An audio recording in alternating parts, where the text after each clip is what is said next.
Oke, baik. Assalamualaikum warahmatullahi wabarakatuh.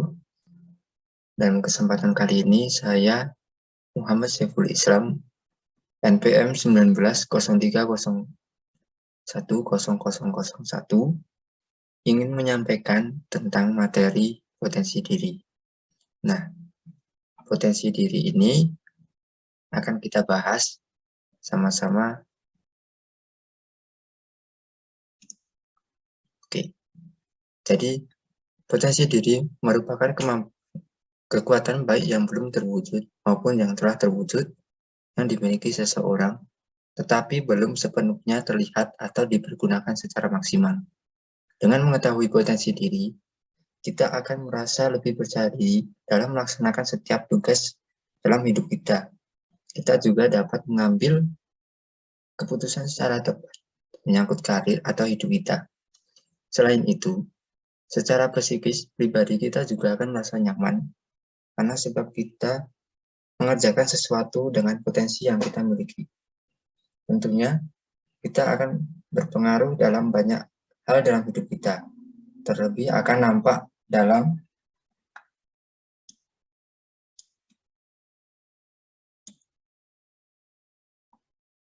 kinerja produktivitas dari apa yang kita buat atau lakukan atau hasilkan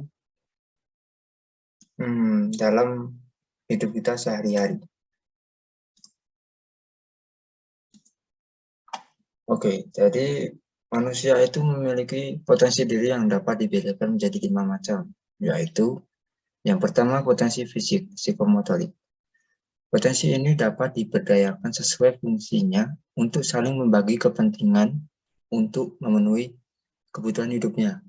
Contohnya, hidung untuk mencium bau, tangan untuk menulis, kaki untuk berjalan, telinga untuk mendengar, dan mata untuk melihat.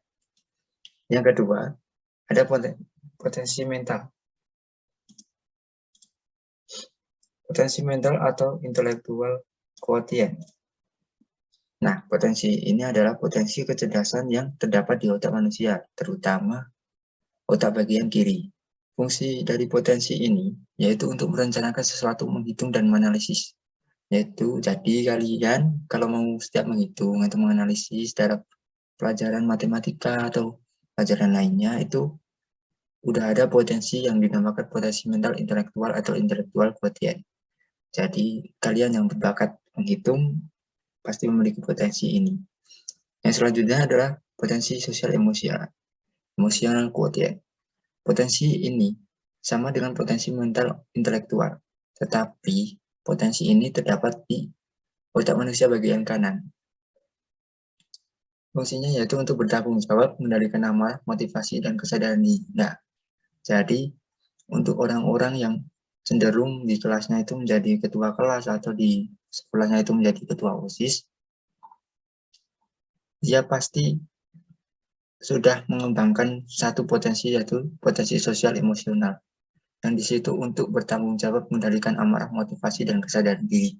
Jadi seorang ketua atau orang-orang yang memiliki potensi ini pasti memiliki sisi yang bertanggung jawab secara penuh atau kesadaran diri. Bisa mengendalikan amarahnya, bisa memberikan suatu gambaran amarahnya itu tepat pada tempatnya. Oke, next. Yang keempat adalah potensi mental spiritual atau spiritual quotient. Potensi ini merupakan potensi kecerdasan yang berasal dari dalam diri manusia, yang berhubungan dengan kesadaran jiwa bukan hanya untuk mengetahui norma, tapi untuk menemukan norma juga.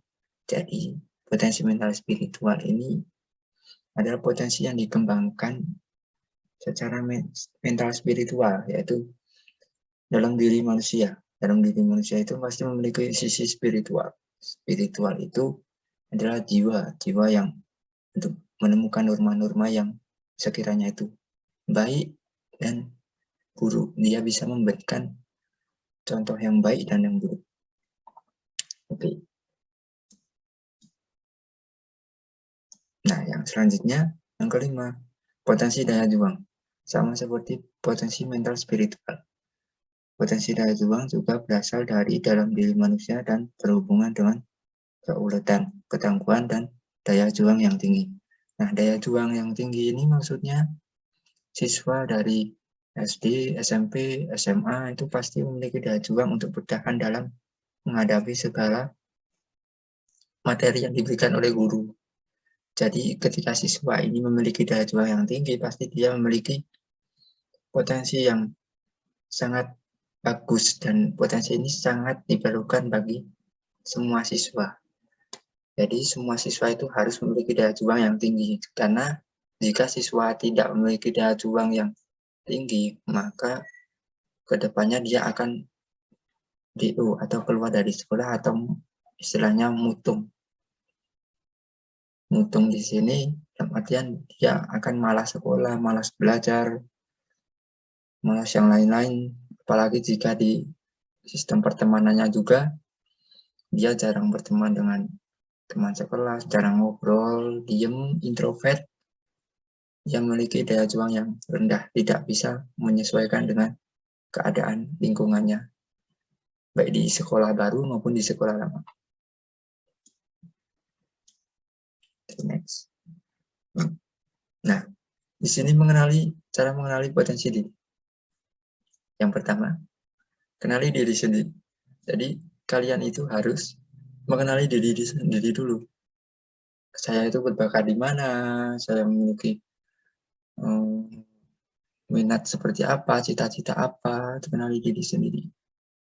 Saya itu cocoknya di mana, misalnya ada di SMP, mau ke SMK, nah SMK udah beli TKJ, berarti dia kan otomatis sudah mengenali, oh aku berbakat di bidang komputer dan jaringan. Misalnya di akuntansi, oh aku berbakat di bidang perhitungan, matematika.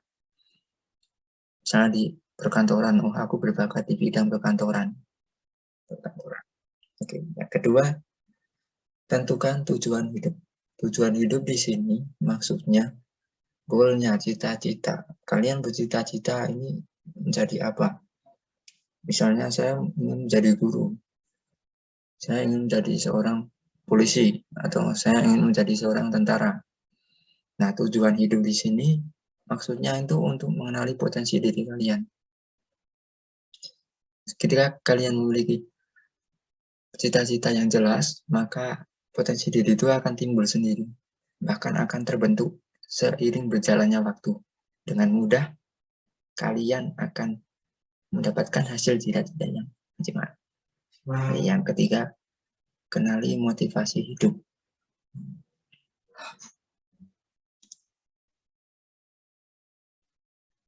Nah, yang ketiga, kenali motivasi hidup.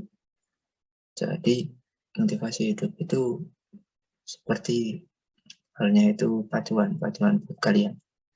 Jadi kalian itu jika memiliki motivasi hidup, maka tujuan kalian dalam potensi diri itu akan lebih mudah tergali. Oke, yang selanjutnya itu hilangkan negative thinking. Negative thinking itu berpikiran yang tidak rasional atau irasional. Jadi orang yang udah negative thinking itu akan menghilangkan sisi potensi diri kalian masing-masing, karena kalian tidak percaya pada potensi diri kalian sendiri, dan makanya dalam hal itu kalian harus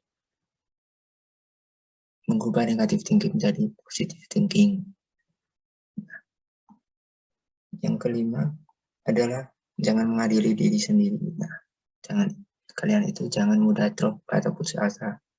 Jangan diadili, oh saya kok belum punya potensi, oh saya belum memiliki cita-cita, pasti saya orang yang buruk.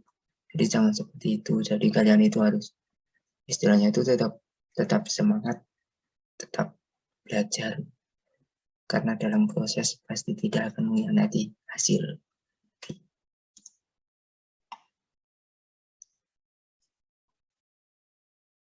Oke, yang selanjutnya, faktor-faktor apa saja yang membuat potensi diri Anda bisa tergali. Yang pertama,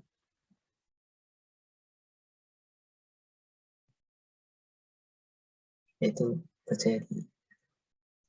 Percaya diri adalah, dengan percaya diri, kalian itu bisa membuat potensi diri kalian tergali, karena jika kalian pesimis, maka kalian akan canggung untuk membuat suatu potensi dalam diri kalian. Jadi dalam intinya itu potensi diri itu akan lebih mudah jika kalian itu juga percaya diri, karena jika orang yang percaya diri itu intinya akan dapat dengan mudah memberikan dorongan minimal dalam hidup jadi seorang masing-masing agar bisa memiliki potensi. Karena jika tidak percaya diri, maka tidak mau melakukan hal-hal yang belum dilakukan untuk dicoba, karena mencari potensi diri itu harus banyak mencoba dan belajar dari lingkungan sekitarnya. Yang kedua yaitu hobi dan minat. Jadi hobi dan minat ini sangat faktor yang sangat mudah dan banyak digunakan orang-orang untuk menemukan potensi diri masing-masing. Nah, dalam hobi dan minat ini, siswa itu akan lebih mudah menemukan potensi diri itu tergali, karena dalam hobi kan itu kan hal yang sudah disukai dan sering dilakukan. Dalam hal yang sering dilakukan itu akan menjadi hal yang membuat orang itu menemukan potensinya, karena dari situ akan ada timbul suatu faktor dari potensi diri yang membuat orang itu menjadi percaya diri dan menemukan suatu hal yang cocok, yang mapan dalam artian mapan itu sudah melekat, karena hobi itu kan sudah dilakukan dari sejak lama menuju ke sampai cita-cita gitu. Kadang hobi itu ada hal yang mendasar dari seseorang untuk menemukan potensi diri. Nah, yang ketiga dari pergaulan. Kenapa bisa dari pergaulan? Karena pergaulan itu ketika orang-orang menilai kita, katanya dia, saya cocok untuk jadi seorang guru, katanya dia, saya cocok untuk menjadi seorang polisi karena saya tinggi, saya pintar, dan lain-lain. Nah, dalam hal itu kalian bisa tahu dan lebih paham karena orang lain yang menilai kalian, bukan diri kalian yang menilai diri kalian sendiri gitu. Jadi dalam pergaulan itu juga bisa menentukan untuk tergalinya potensi diri dalam diri kalian gitu. Nah, tidak ada kata terlambat untuk menjadi apa yang kamu inginkan. Ini kata dari George Eliot. Jadi untuk potensi diri kalian harus semangat, tidak boleh merasa canggung atau gimana-gimana. Percaya diri saja. Seiring berjalannya waktu, pasti kalian akan menemukan sesuatu dalam diri kalian yang belum kalian ketahui. Nah, oke. Saya akan memberikan lagi sedikit materi tentang bagaimana caranya kalian lebih mudah untuk menggali potensi diri. Nah, ini saya ulang lagi ya, untuk mengenali potensi diri, saya ulang lagi, yaitu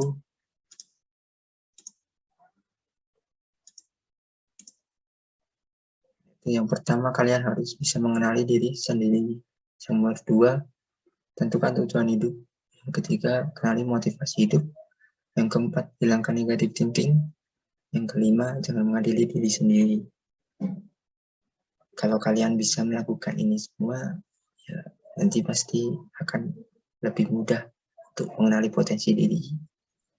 Terutama kalian yang masih belajar, pasti masih banyak waktu yang bisa kalian gunakan untuk mengenali potensi diri. Jadi jangan terburu-buru, dinikmati saja untuk menikmati potensi diri.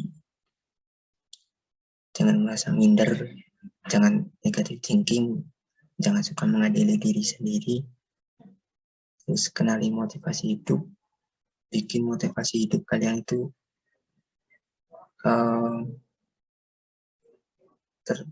apa ya istilahnya, menjadi sesuatu yang bisa dipegang, pegangan hidup.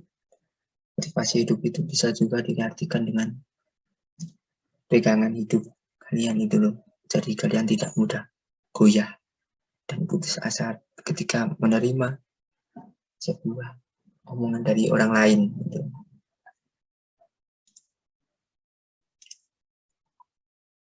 Nah, dalam potensi diri itu juga harus yang pertama percaya diri, dua harus punya hobi dan minat, yang ketiga adalah memiliki pergaulan yang positif. Jadi saya tekankan lagi untuk yang pergaulan.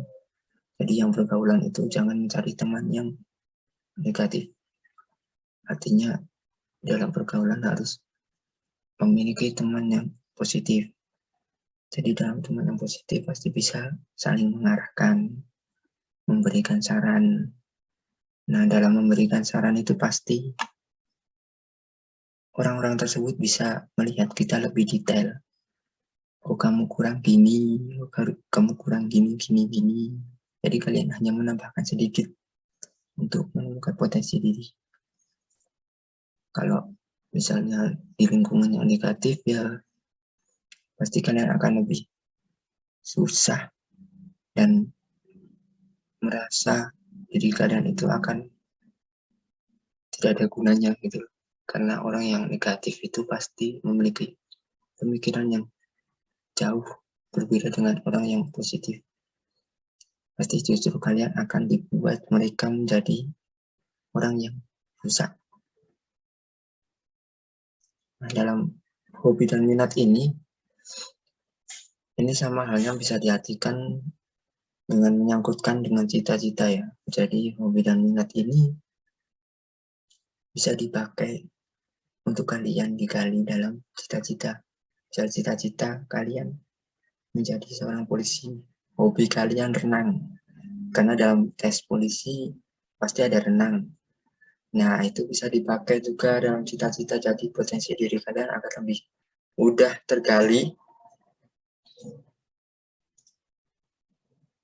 tergali, dan lebih mudah enak untuk dikembangkan.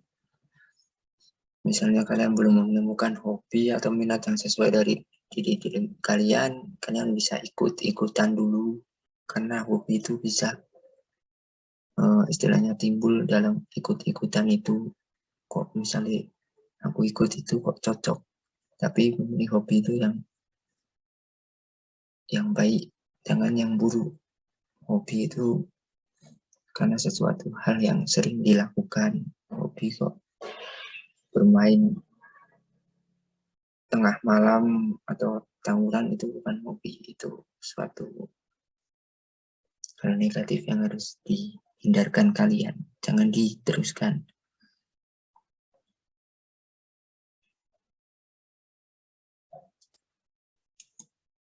Nah, dari semua potensi diri ini mungkin cukup sekian dari apa yang saya terangkan.